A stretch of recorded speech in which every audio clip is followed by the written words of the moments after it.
Hello, everyone, and welcome to this week's episode of Magicians Without Borders Conversations.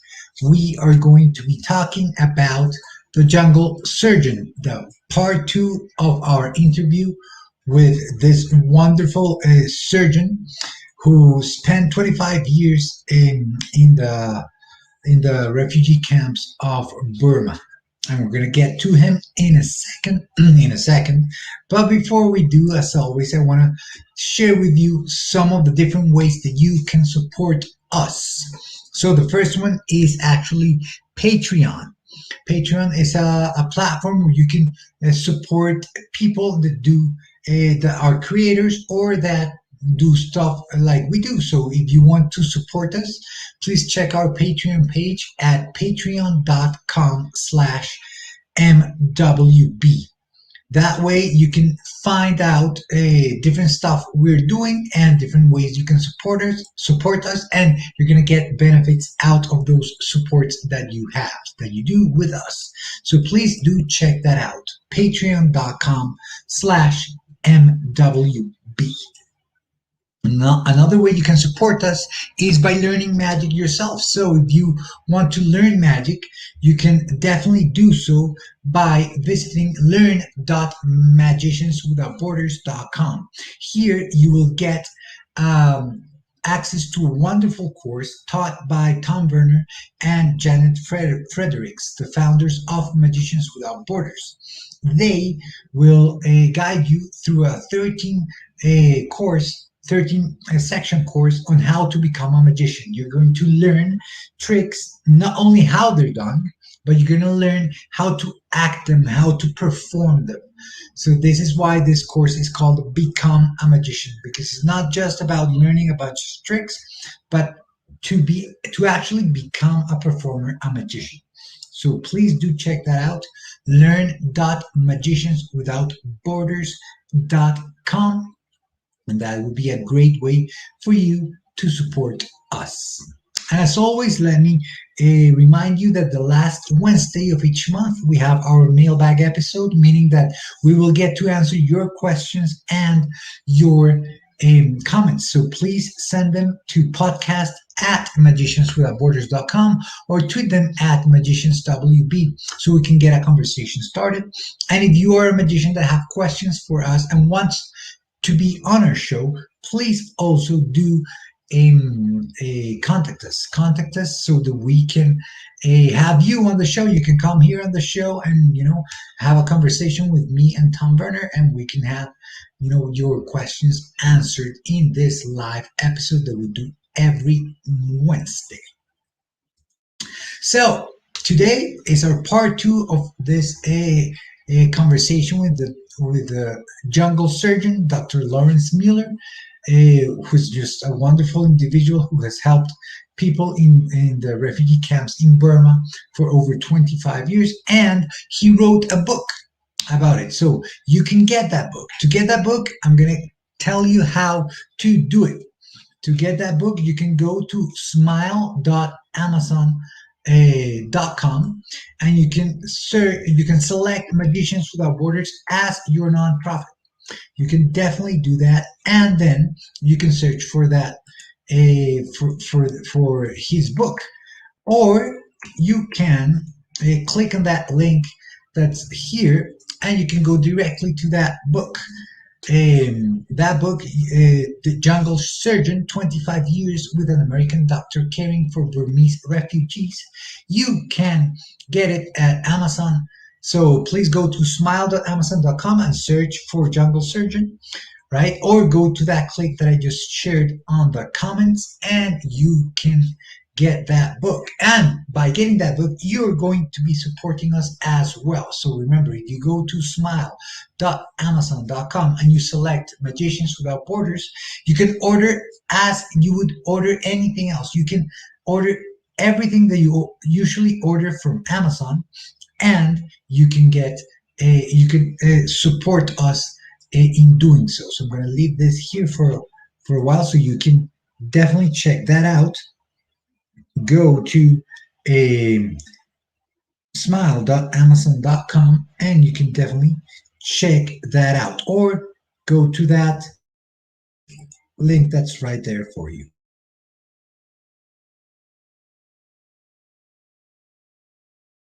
Yep. Okay. So, what we're gonna do now is continue with that interview that we started. We started last week with the jungle surgeon. We're gonna start with that, the part two of that interview that we did. So we hope you have a good time listening to this part two of this interview. So here it is. Would say when she would pick someone up on the street and she held that head in her hands, it was the face of Christ,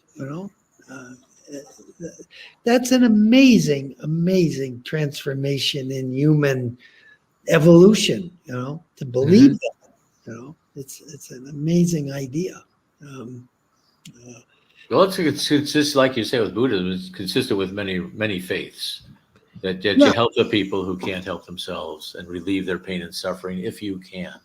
Yeah. And for what I could do as a surgeon, and then bringing the magic into them, the joy that you would see in kids' eyes, when they see this, and like it never happened. Here, let me show you an interesting one. Over there in Koreanland, which we call where all the Koreans would hang out in the Thai-Burmese border, would cover both sides.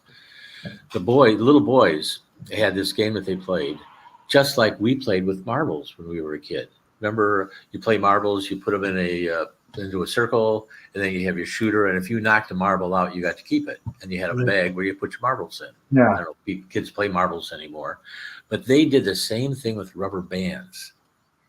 And seeing this, it was just really cool to see them playing with their rubber bands, because they'd have a bunch of them in the circle, and then they'd have their shooter rubber band, and they'd shoot and try to knock one of the other rubber bands out. Wow. But then what the kids would have, then the boys, again, having 6 kids, I'm familiar with kids and very comfortable around them. Then they put them not on a bag, but on their wrist, just around their wrist.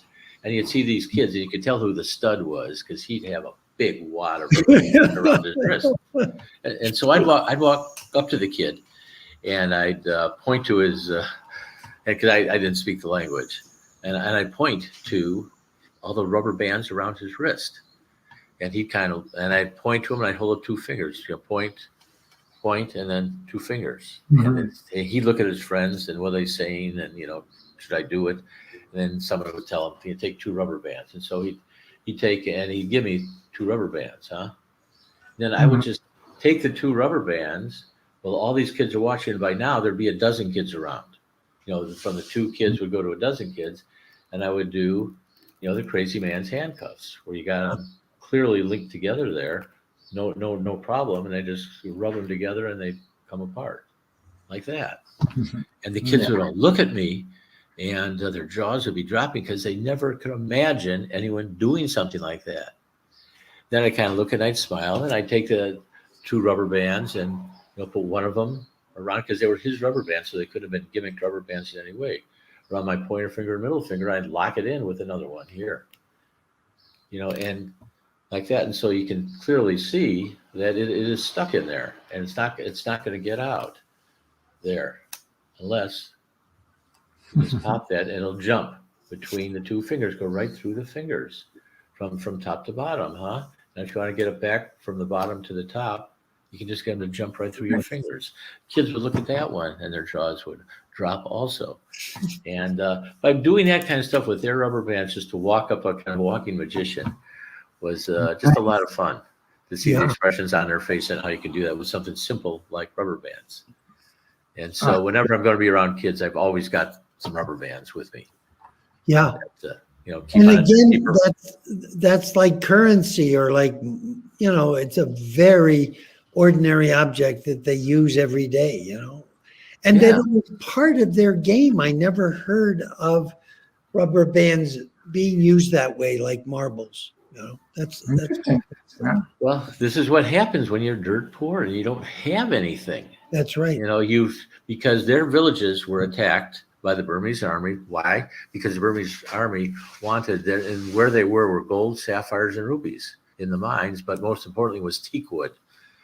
Burma is the only country in the world that you can cut down teak trees anymore. Thailand used to be a giant teak forest, and now it's against the law to cut down a teak tree. No matter if it's on your private property, you can't do it because teak is not only beautiful, but it doesn't rot. If you make boats out of it, that kind of a thing, it's very valuable throughout the world. And so there's lots of things you learn when you spend all this time over there. But again, you can have so much fun with the kids too. Yeah. And everyone in the world knows what a deck of cards looks like. And so you can pull out and do some interesting card stuff too, which I have a lot of fun with. Did you have any contact with World Vision in Burma? Never saw them. All the time I was in Burma, I can honestly say that I never came across where I was any other NGO or non-government organization, like Doctors Without Borders, for instance, that kind of a thing. They didn't know about it. There were a few clinics inside of Thailand for malaria patients and that kind of thing. But I never came across another surgeon. Because the way I got into Burma, I was trying to think about it today and I couldn't exactly remember it, but it was a doctor who worked for that Christian organization called World Vision. And I told him I wanted to come and do magic in the refugee camps. And he got me into a visa into Yangon, and I spent 3 weeks there and actually traveled for 5 days. They connected me with a tiny woman. I don't know, she was probably about 4'10". She was a dentist. And I traveled with her from village to village. And I was kind of her anesthesiologist, Kids she had no anesthesia. She barely had an autoclave. She had a kind of thing that she kept her instruments clean in. And she would do extractions and with no anesthesia at all. And I'm entertaining the kids as they're in line to get to her and relaxing them, and they're laughing, and then they're next. And if they had a bad reaction, I'd move to the exit door and calm them down with magic on the other side. And it was a wonderful 5 days traveling with her in Burma. And she was she was a Christian who worked for this organization called World Vision. And I know they're around the world. I ran into I've heard of them for sure. Yeah. Ran into them in Sudan. They run some orphanages and things like that. But I just wondered if you had any contact with them, No, a lot of those kind of organizations, they're wonderful for what they do, but they don't really get into the war zones so much. My military background, I had no problem being in a war zone. If your number's up, your number's up. But these people needed my help, and so that's where I was, right in the middle of it. Yeah. Yeah, of course. Because I was supposed to be at that big hospital, the only current hospital that they had. I was supposed to be there, and a week before I was going to arrive is when they got attacked, and the place burned. Had it happened, a week before, I would have been right there on site. Yeah. To deal with it, but I kind of lucked out. Your number wasn't up. Yeah. It wasn't up, and my family lucked out too, because I wasn't. Was that near a town called Chiang Rai? Chiang Rai was further north. Further north, where we were. Manipulaw was the name of the town. I did a lot of performing in and around Chiang Rai for Karen people. And there were some refugee camps up there. I can't quite remember. So you've been through Bangkok and about. I was in Bangkok first, and then we really wanted to do some work in Burma, and especially the for the hill tribes, and we ended up going up to the northern border and then performing up there all along the border. And when I saw some of those pictures of the kids with that white, is that like I forgot what that was. Was it some kind of sun protection? Yes, it's dried bark is what they use, and it's a sunscreen. Yeah. Putting it on, but it's also a cosmetic kind of thing. The kids do it more so, the girls and the boys, to see who can look the coolest with the way they put it on. Yeah, they all very common over there. Looking at some pictures I had, and all the kids had those white spots on their faces, and I was thinking exactly that. I couldn't remember whether it was cosmetic or kind of medicinal, like a sunscreen kind of thing. So it's both, sort of. Yeah, it's both. It's a decorative thing. But in that picture, something interesting. That was in a refugee camp, because you can see they actually had a building rather than just a shack there. But look how clean those kids are. Look at their hair. Their hair's all cut and combed, and their clothes are immaculate. You put my kids, into where they were living, they'd be dirty and filthy in a couple hours after being outside. They're running around, tripping and getting dirt all over themselves. But these were amazing kids. Yeah. That I worked with. In fact, it was so interesting that all 6 of my kids, I insisted coming over with me one time, and 4 of the 6 went back because they enjoyed being with those kids so much. And for me, what a great lesson for the kids to learn. Oh, that fantastic. what your life in America ain't like the rest of the world. This is all unique stuff. So important to learn that. So important. What is that you're doing there in that picture back? Do you know what that is that you're doing? What's in your hand there? Do you know? Well, it looks like a glass. Yeah. A glass or something. I see. Yeah, maybe my goldfish trick. I was showing them the empty glass. My goldfish trick they loved. And there was in Mesata, which is my home base. When I was over there was one pet store that sold goldfish. And so when I was here, this is not in the middle of the jungle, I would go and I'd buy a dozen goldfish and I'd put them in my room. I had a converter, I have an air stone and a pump so I could keep them alive. And then take them, and I always would do my goldfish thing. Oh, that's wonderful. I take it's a bag of, because they had goldfish crackers over in Thailand. They call them different, but their crackers look just like goldfish. And so I'd have them bring a bag of the crackers, and they have a volunteer come and cut the top off, pour all the crackers into one glass. And then the other glass, clear glass, had nothing but water in it. And tell them, hey, pick 2 goldfish crackers or 1, take 1 out of where you poured them out of the bag, and then give me the empty bag. And give me the empty bag back, and he'd pick 1 out. And I'd say, now, I want you to take and put that cracker into the bag. And then always had an assistant come up, and okay, who's going to be my assistant? Say the magic words. Magic words I'd always have kids say are please and thank you. Right. And that work the rest of your life. And say those words, I'd have them do that, and then I'd pour the live goldfish out into the glass of water. Wow. That the cracker got turned into. Nice. Which is one of the reasons. Now, I got that trick. I learned that from a guy I was sitting next to at the Magic Castle one evening. We were waiting for a show to start. I looked at him. We were both members. Yeah. We had the lapel thing on. And I said, hey, what kind of stuff you do? And he told me. And I said, well, what's your favorite trick? And he described that one to me. And I did it ever since. It was such a neat trick. Wow. And which is why, when I would do my magic, I wear something like this. Because you're familiar with the goldfish thing? As a trick, I've never done it, but I know the trick, but I don't know how to do it. You don't? Well, you got to have something here.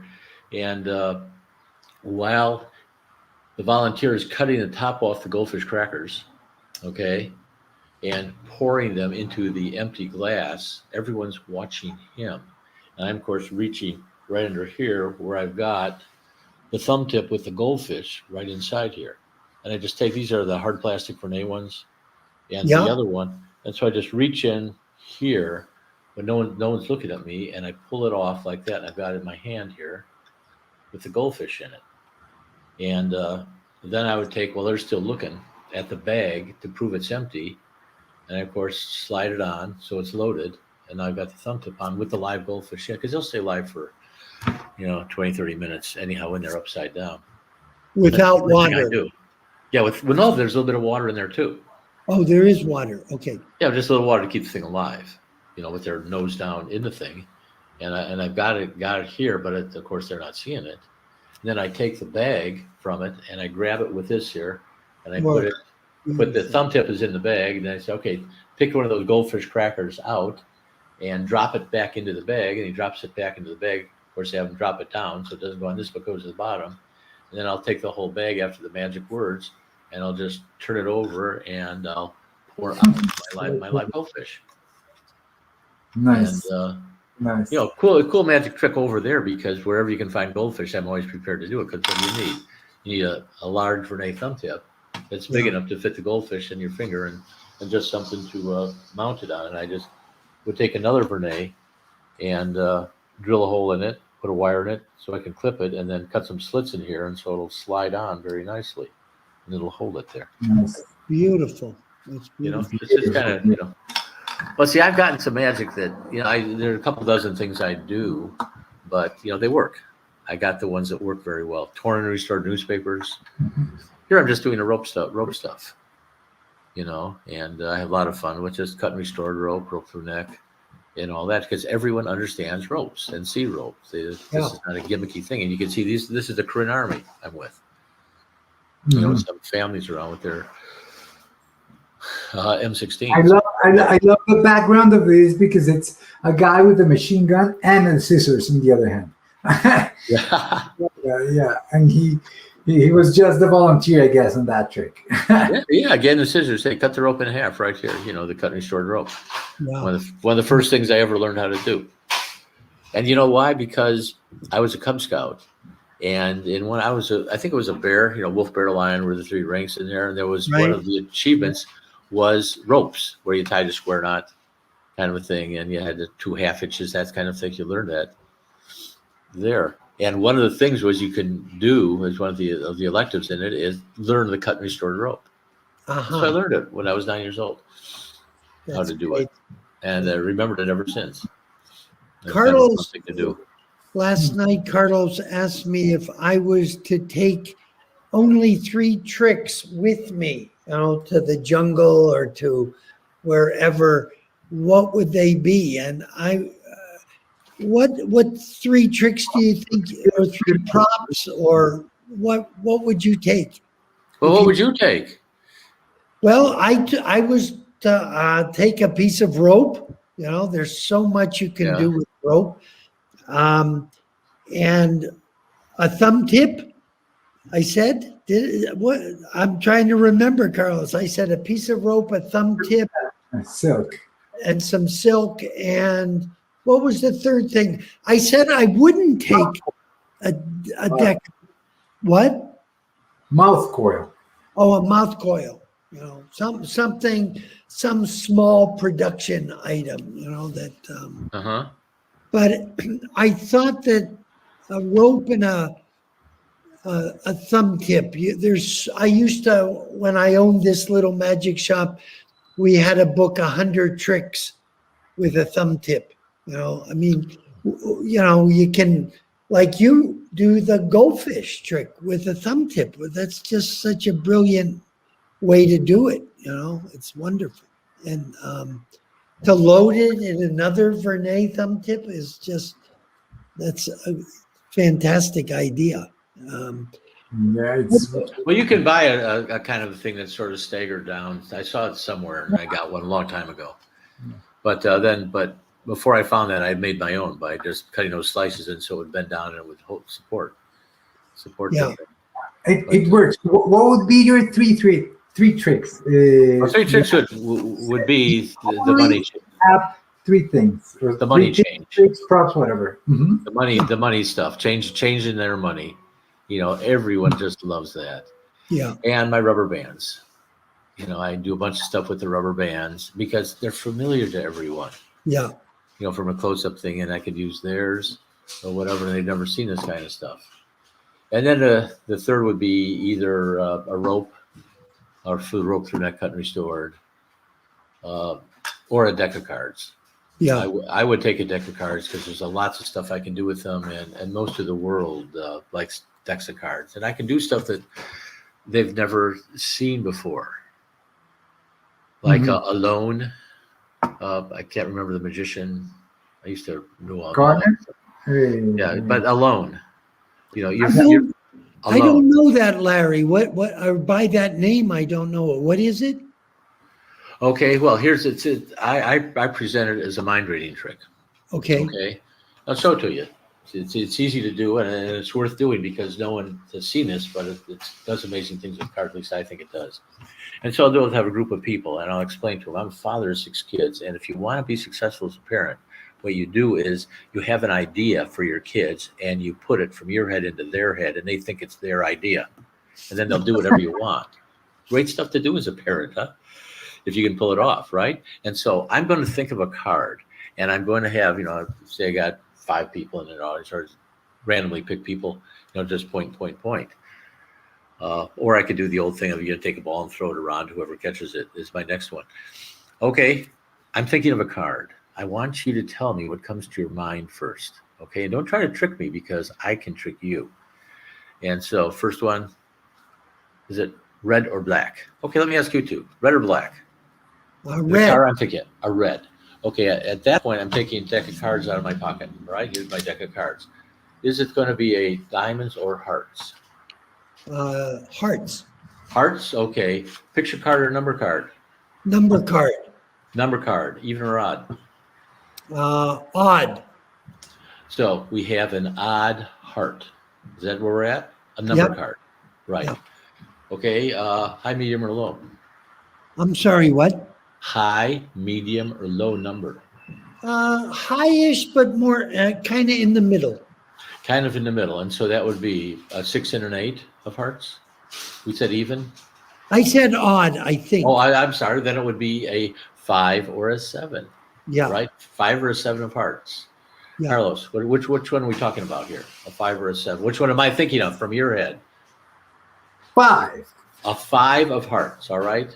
Totally random, but let's just take a look at my deck here. Got this in the window here. I'm not used to doing that. But in my deck, I've got one card turned over. There. There. Can we see that? Yep. One card turned over, and it's a 5 of hearts. So well done. But I knew I could get you to say the 5 of hearts because the rest of the cards are all blank. So nice. So all nice. blank. All blank. Just the 5 of hearts turned over, huh? That's kind of a cool little trick. Works every time. Can't miss it. I think it's David Regal. Yeah. David Regal, yes, David. I've had this thing for so long. But what he doesn't talk about, because what he does when he starts at red or black, because you got to have all the reds are in one deck, and the others with the backs being all blank are in, and they're it's stuff so the cards don't slide on each other that way. Roughing fluid. Yeah, the roughing stuff. Yeah. And what he does is if you say this, if the deck is a red deck that you got, and they say black, you say, well, that eliminates black. I'm the magician. We're going to use red, kind of a thing. And so instead I bought 2. I got a black one and a red one. I had one in each pocket. And so right away when they say it, I can pull out and do any card, not just the reds or the blacks, by having 2 of his David Regal's alone decks.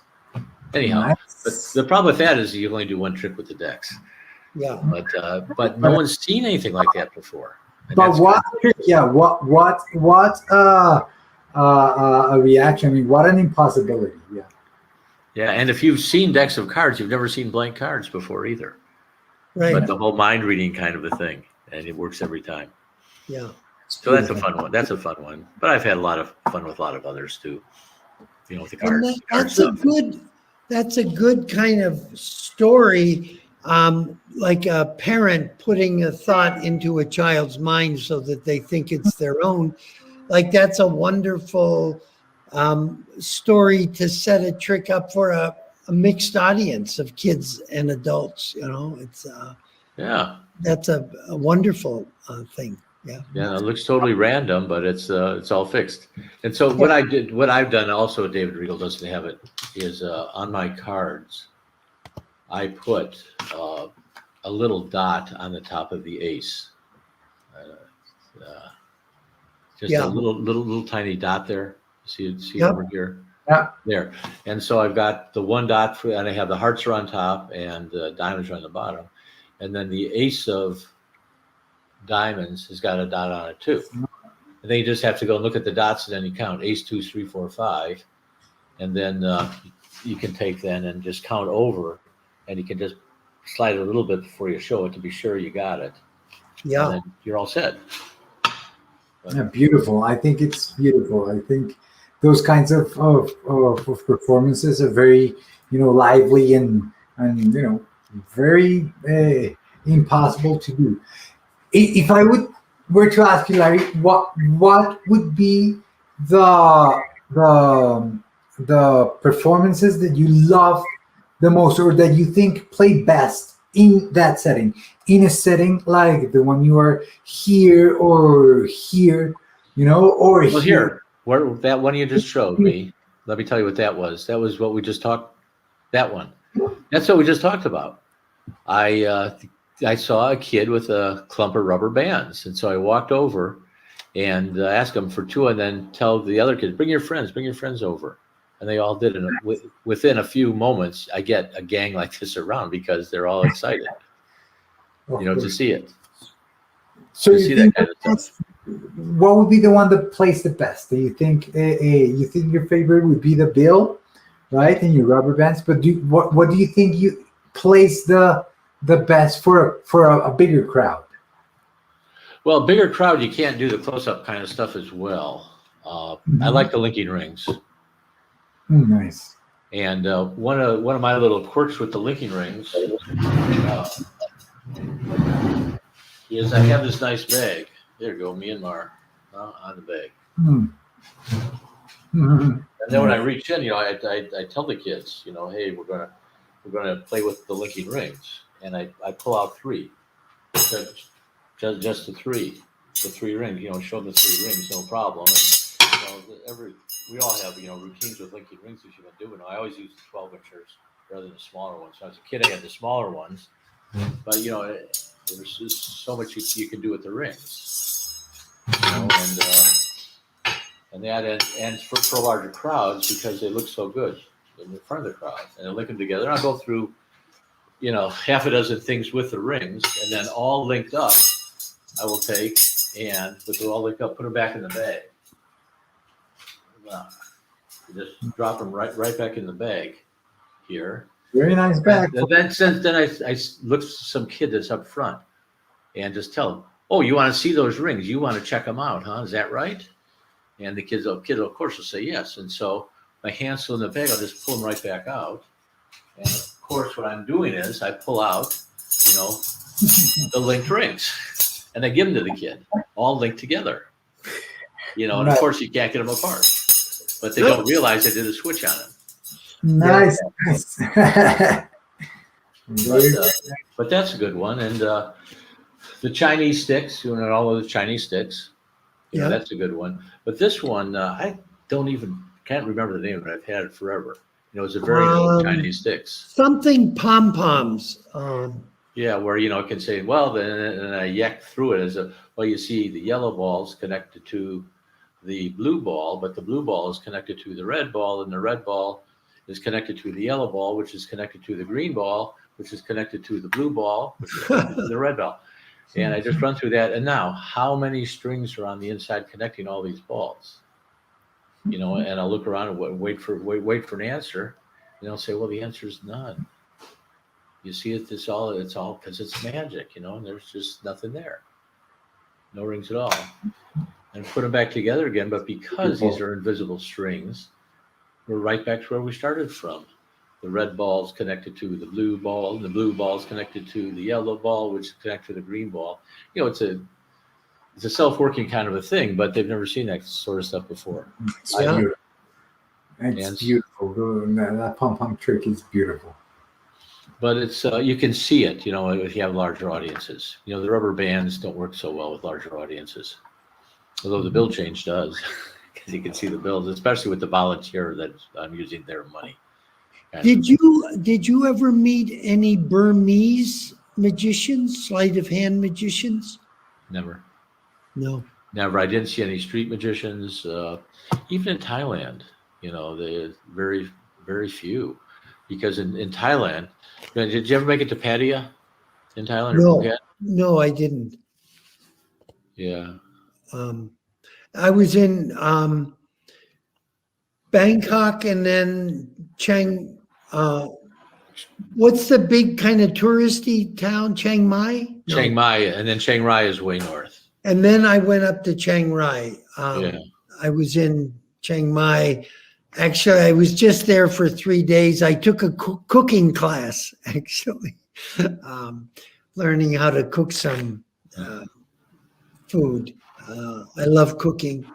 But I didn't meet any, I didn't see any Thai magicians, or certainly didn't see any. And it's weird because, in Bangkok, there's Soy Cowboy, and there's another place, I don't remember the name of it, but you have a bunch of bars where the tourists go. And then the girls are there. And if I do a bill change, for one of them with their money, Yeah. and, order a drink and then pull out and ask their money and do the bill change. And then I go down and maybe do it again, buy another drink. I'm relaxing or something, and do it again on the same street. And the ones who were there, they'd all come out. Come here, come here, come here. We want you, because we want to show you my friend what you can Right. do. Well, they're so friendly in Thailand and talkative, and they really want to make the tourists feel welcome, kind of a thing. But to do some of that in that environment, you make your own audience up.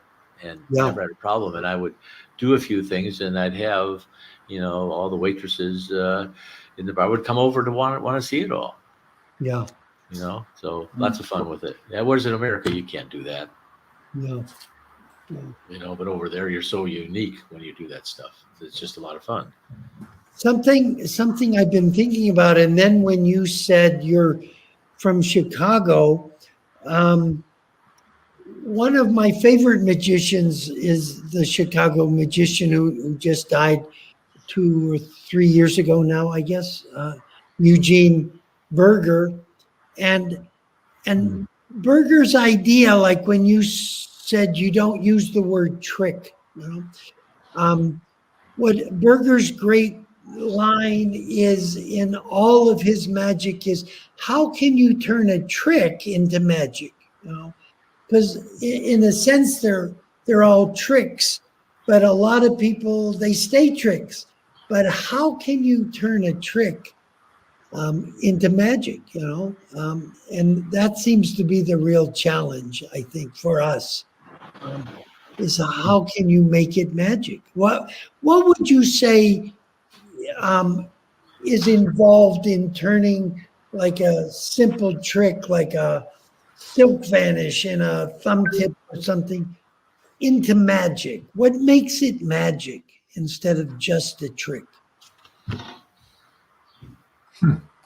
I don't know. Well, the best thing is my bill change, because if your audience walks away with something that they didn't have before they came, but that something that they now have has value to it, and that value came. Just a trick isn't going to turn a one into a $5 bill. Yeah. But they walk away because, why would you let you go broke? Well, sometimes you spend a little bit of money to entertain. Yeah. Then you got to pay to park your car and whatever. But yeah, I met Eugene Berger. He was a good buddy of Jeff McBride's. Yeah. Yeah, and I was went to McBride School once, a long time ago, and Eugene was there. There's a beautiful book, Larry, that I think Eugene is in, Larry Haas, Jeff McBride, Bob Neal, a Dutch magician, Robert Parker, and maybe one other person. And it's called gift magic. And the whole idea is tricks at the end of which you give something, to the spectator. And there's something really powerful and wonderful about that, whether it's a signed card or I'll change a coin into a stone and give them that stone. And it's something I have given. I've done a mouth coil and given it to a kid, and the next 2-3 years later, I'll be back at the same resort, and a mother will come up to me and say, my daughter still has that mouth coil hanging above her bed, in her room. That it takes on some kind of, it's a bit of the magician that they get to take with them, or it's magic, or it's a remembrance of that magic moment that this torn up piece of paper ended up becoming this 45-foot streamer of color. Or I think your idea of giving things away is really wonderful. Well, one of my favorite ones along those lines is a magic birthday card. Oh, that one's beautiful. Yeah. With Glorpy. I'm not sure. I know what Glorpy, but I'm not sure what the magic birthday card is. Oh, but this is a good one. Here, in fact, I'll show it to you to really quickly give you an idea. Again, I'm not used to doing this here. So I've got a deck of cards, I've got a silk handkerchief, and I've got a magic pen. Here, magic pen, and my silk handkerchief here is my Glorpy on there. I'd always have to feel that the everything is right on that front. Right. Okay. Now I'm going to have the kid whose birthday party it is I'm performing at. I have my deck of cards. It's got red ones and blue ones, picture cards and number cards. They're all there. And nothing funny about that. And we'll give deck of cards a shuffle. Here. Move Glorpy out of the way. I give the deck of cards a shuffle and a cut. And oh my. Okay. I'm going to cut the deck of cards, and I want you to say stop when you want to pick a card in the middle of the deck. And so whenever you say stop. Okay, we got right there is your card. Right. And let's see what you picked. You picked the 3 of hearts. Okay. I want you to take the 3 of hearts, which you just pick here. I'm going to put it down there, and I want you to sign your name on it. And so the kid signs his name on the card, right? And then I'm going to say, now it's just a regular card with your name on it, right? But I want to turn it into a birthday card. Okay, and so to do that, I've got my magic handkerchief here, and I'm going to put the card underneath the magic handkerchief, and as you can see, there's nothing else under the handkerchief there, just your card. But first, sign your name on the card. I have the kid sign his name on the card, so there's no question that's his card.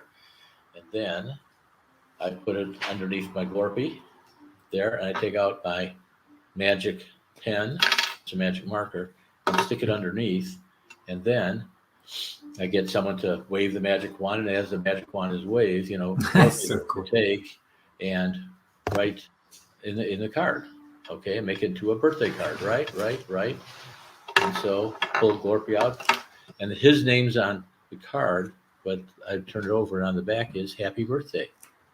That's so card. Beautiful. So beautiful, huh? But just a simple thing like that doesn't cost anything to do. Again, my angles were bad to show you, but you get the idea. Yeah, beautiful. Wonderful. Yeah, it's just I start with it on top. It's the second card on the top. And when I shuffle and leave it on top, and then when I cut, I do my favorite force. And cut it, and I just leave my little finger in the back. And so we know where that card is. It's right there, and I do that, and wherever you say stop, I just pick it up from the back. And so it puts it right on top, Got it. and then show him the card that he picked. But of course, he doesn't see the back of it, because it's a double lift Yeah. Yeah. there. It's Okay, so that's just awesome. an idea of, taking something home that's simple. It's beautiful, and it's a memory. And my for grandson just walked in, and because he's got a birthday coming up Oh, nice. today, right? And so it's going to be for you. We're going to do it for you, Noah, in a little while. How Nice. old is- Cool. But you got to come to our house for your present. That's where Grandma has it. His name's Noah. Noah, here, say hi. Hi. Hey, hello, Noah. I'm very far away. I'm in Vermont. That's about 6,000 miles away. Yeah, And Carlos is probably a little bit further. Bye.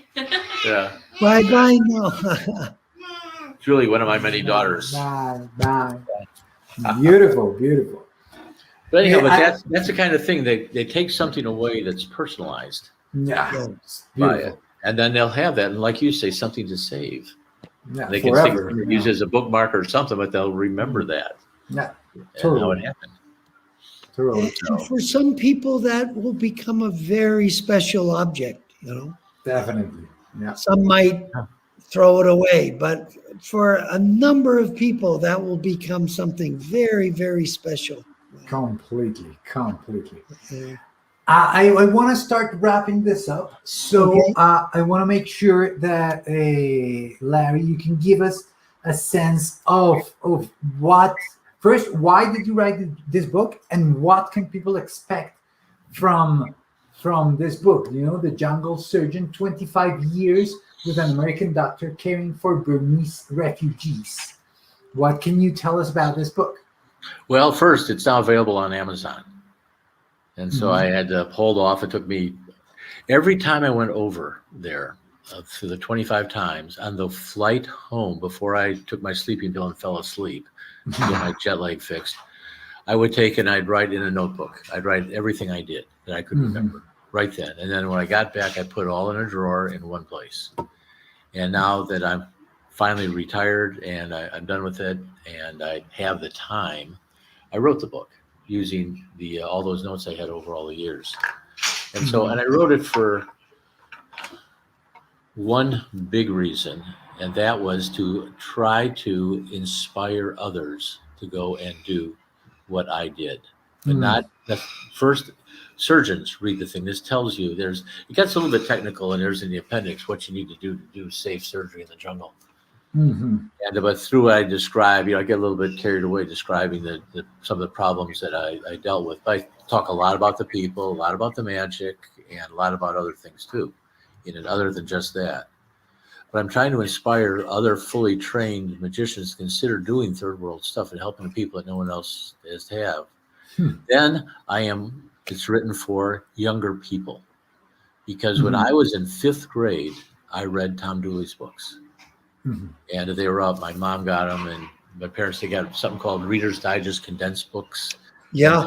And they were in there, and so they were sitting in my parents' bookshelf at the head of their bed, and I would pull the thing out and I'd read something. But I never forgot about Dooley doing what he did. And then when I went to Notre Dame, I'm a Notre Dame graduate. Joe Theismann was in my class to date me. Oh, wow. Yeah, and it was just a relatively small school. We knew a lot of the people there. But Dooley, there was a Dooley room there's a huddle, which is where you could get malts and fries and hamburgers and things like that had all his memorabilia because he was a Notre Dame alumni. There's a big statue of him down by the grotto, too, holding a little Asian kid. When I saw that when I was in college, it came back to my mind that I had read his books when I was young, and the seed had been planted there. And so I am trying to plant seed in younger people when you grow up, if you're in a position to do this stuff, think about doing it to help other people. And so that's another reason, to motivate youngsters to, when they get to that point, to do it. And then for magicians, because this is magic that works in the third world. Nice. And for no other reason, to have people who work in the third world learn a few magic tricks. Absolutely. Yeah. And so when you go, because this is one of my big things that I say to a lot of people. When you go to these third world countries, these people have nothing. They're happy if they have food to Yeah. eat, but they just don't. They're poorer than you can imagine. People are poor. And when you help them, especially when you save their life or, by taking off a blown off leg, and healing that from the amputation from a landmine, just nasty, nasty things that happen to people in these environments. Wonderful. There's The differences you can make in their lives, by doing that, and then learn some magic to entertain them while you're there, by showing how much fun I had with doing magic over there. Yeah, I think that's wonderful. So there's lots of different reasons to write it, and the story is timeless. It's not going to be out of date in 5 years at all, because who I am, these kinds of things, there's always going to be the poorest of the poor in the world. There are always going to be people who have skills that they can share, just like you are, Tom, with your magic, by entertaining them. Go to the third world, meet them, and when you come home, your world looks a whole lot different. Yeah. And you realize the gifts you were given, and because why? You were born to the right parents. That was it. Oh my God. Yeah, it's just luck. I wanted to ask you, Dr. Larry, could you share? You've shared a bunch, but would it come to mind maybe one or two takeaways from all those 25 years? That I'm sure we can find more in the book or more details. But one takeaway from your years there, from doing surgery and magic, that you might still live by or apply today? Well, that's an interesting question. It's more about being grateful for the gifts I was born into by being born here. When I see those people, and I've been there, seen it, done it with them, I know what they've got for a life. And this is not the life I was given, because I was given the life I was given. I have, again, speaking as a Christian, I got to share what I have with these people. And I found a way to do kind of a thing. And I'm grateful. And the book is all about wanting to, because it takes a while to write a book like that. Lots of time. I can imagine. Yeah, it does. But, to try to get other people to do the same thing, and to bring the joy that we bring, who do this kind of stuff like Tom does, and you, into other people's lives, to care about them. Yeah. Carlos. Again, the least of my brethren thing, Yeah. You're doing for the least of your brother. This is part of a Christian faith and a lot of other faiths too. You help the poor people. Yeah. Go ahead, Tom. You were going to say? That you've heard me say, Carlos, I think of magic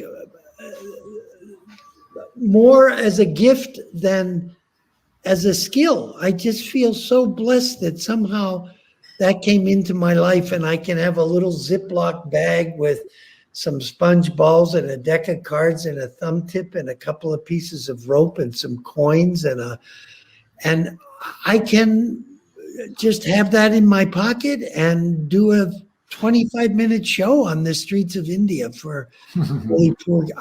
I think it's amazing that came into my life, this gift.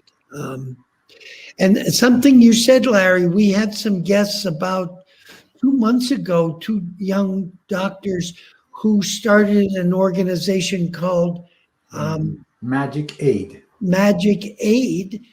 And they teach med students, like 4 or 5 magic tricks, and they believe that should be part of their medical training, and it's such a wonderful gift that they give to these med students. They're at Yale at the moment, Yale Hospital. They're doctors for a number of years now, but they go to Yale Medical School and teach magic tricks to the med students, and then go with them through the hospital and teach them how to do magic with, and use their magic in their medical practice. Well, it's like that story I told you by me paying attention to the kids of a patient by doing some magic for them, and the kids just love you for it, and the parents too, to do that. It's a perfect thing. And well, here's another area that I've had a lot of fun with magic in my surgical career. Middle of the night stuff, I did a lot of middle of the night stuff because the trauma, the gunshot wounds, stab wounds, that kind of stuff. I was the guy. No matter where they were in the body, I could take care of them. So through the eyeball or into the brain. But I was comfortable with anything from the chest, the abdomen. I could fix the problems. If I got to the patient in time. But you do a case like this, and they're always on Friday and Saturday nights too, when the cars get going and everything. That's Friday and Saturday night, and they go, 10 o'clock, 11 o'clock. All right, when they going to come? And, but get the call from the ER to come on in and take care of it. Then if I do a tough case, at the end of the case, then if I had a new nurse who had never been with me before on one of these things, I'd say, listen, I'm going to teach you a little lesson, that's worth knowing. Because every now and then you may have a surgeon that we have what's called suction tubings. It's something like the diameter of your finger, maybe a little smaller than that. But you have a sucker on the end, and when you're sucking up the blood or whatever it is, to see it, and you're flushing out all the crap that's in there, and then you're sucking that out too. And so it's something that's an important part of the operation to have. I'm going to say, every now and then you're going to get a new young surgeon who's going to accidentally cut the suction tubing in half because he wasn't thinking. Then what are you going to do? And so I'm going to show you what you do. Cut and restored suction tube. Right. Do the That's brilliant. I do at the end of the case because the suction tube we don't need anymore. Or middle of the night and I'm in the ICU or something. And the nurses are changing a suction tube and it's connected to a tracheostomy tube. All the other things we use these things to. I'm going to say, if this ever happens, someone cuts this accidentally, here's how you fix it. You just you do the thing. And you get a good reputation. That's right. But the cut and restored suction tubing, then in the operating room or in the ICU. Yeah. Oh, wonderful. Wonderful. Dr. Larry, this has been a very, very interesting talk with you. We've learned a lot. It's been full of stories of the wonderful work that you've done for over 25 years over there in the jungles of Burma with refugees. Thank you so much for being here. It was a pleasure for me to get to learn so much from you. I'm eager to read the whole book. And Tom, any last words, any last thoughts on this before we say goodbye to Dr. Larry? No, it's just been inspiring talking with you, and it's been a really memorable couple of hours here, almost 2 hours. It's wonderful. I would love, and maybe we can get this afterwards, just your physical address. I'd love to send you something. Okay. Yes, definitely. We'll wrap this up and we'll stay on to discuss anything further. But for our viewers and our listeners, any last thoughts, Larry? Anything else you want to leave us with?